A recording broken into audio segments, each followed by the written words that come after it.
Williams Pancase, me bad. Yo Wipu, Royal Family Records.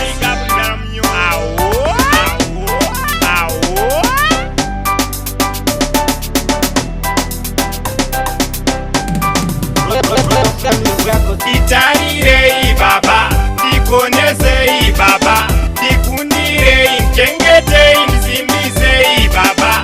Itarire baba, dikoneze baba, dikundire mkengete mzimize baba. Binyoza jo kutitite utrene, daima uyamwe ya mutrene. Dirindeka inini yanikone mkanisia dirindeka ndingapone. Timwe mepo tatino takutwa, aizozo zinotitambudza. Nyama yangu nosvika pakutadza, daima uyamwe ya mupene mandizadzi. Itarire baba, dikoneze baba, dikundire mkengete msimbise baba. Itarire baba, dikoneze baba, dikundire mkengete msimbise baba.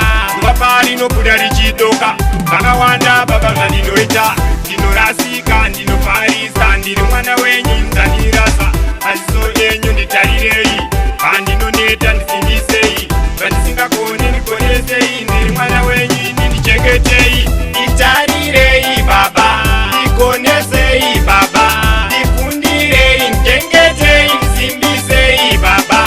Itarirei baba, ndikonesei baba, ndikundirei ndichengetei ndisimbisei baba.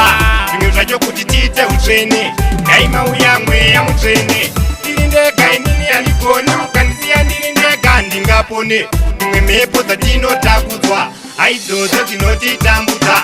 Nyama yangu ndosvika pakutadza, daima uyamwe ya mutsvene mandizadzi.